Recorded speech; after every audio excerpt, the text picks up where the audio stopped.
One of the most dangerous things that you can do is drive while under the influence of alcohol. Even though it is against the law and there are severe consequences for getting caught doing it, there are many people who still drive under the influence, and I strongly believe that this behavior needs to be stopped. Unfortunately, laws do not usually stop people from doing crime. Usually the more times a person gets away with doing something, the more they will continue to do it.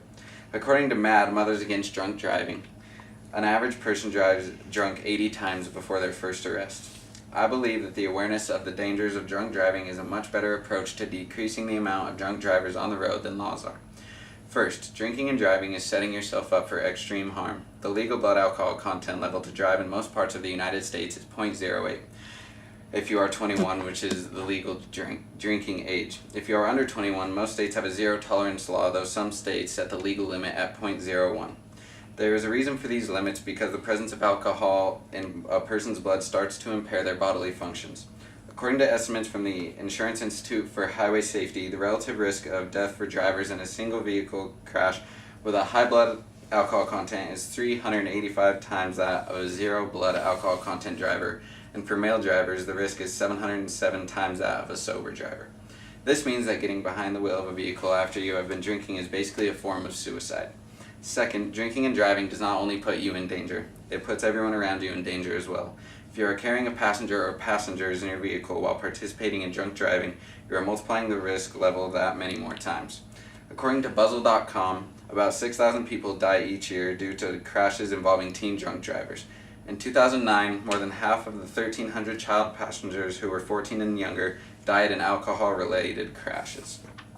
About 14% of these children were riding with a drunk driver who had a blood alcohol level of about 0.08 or higher.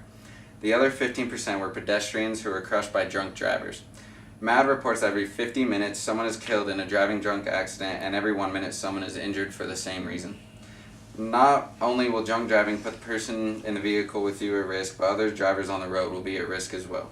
The impairment that comes from driving under the influence can cause you to lose awareness of things surrounding you, cause blurry vision, and skewed depth perception, all of which are needed to safely operate a vehicle.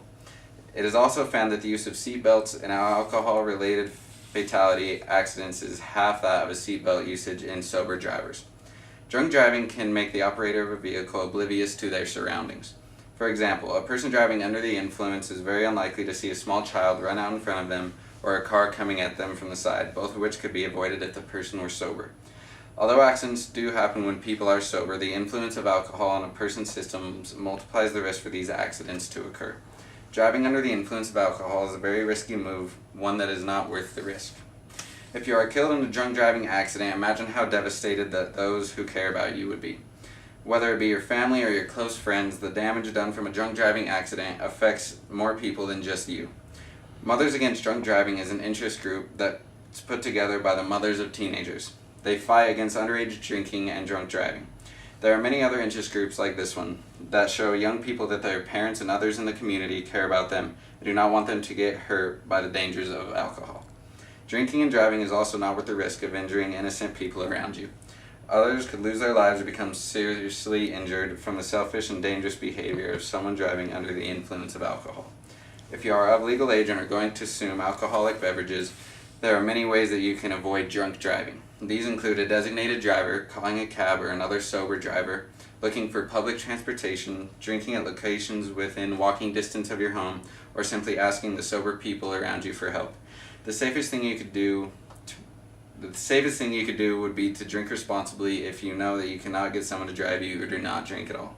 In conclusion, driving under the influence of alcohol is a serious danger. It is one that can cause harm to others and even result in multiple deaths. By driving drunk, you can cause irreversible events to happen. Just because you might not get caught doing it, and even though you think you are sober enough to drive, if you have consumed any amount of alcohol, getting behind the wheel of a car is a bad idea. Researchers have found that 1 in 3 people will be involved in an alcohol-related accident in some point in their lives. You do not want to be the one responsible for the injury or death of an innocent person, so think before you drive, and especially think before you drink and drive. And I'm sorry that there are only 2 people here to watch this. I'm on a road trip right now, so it's kind of hard to get people. And thank you for your patience. I know it's taken me about 4 months to do this, so thank you.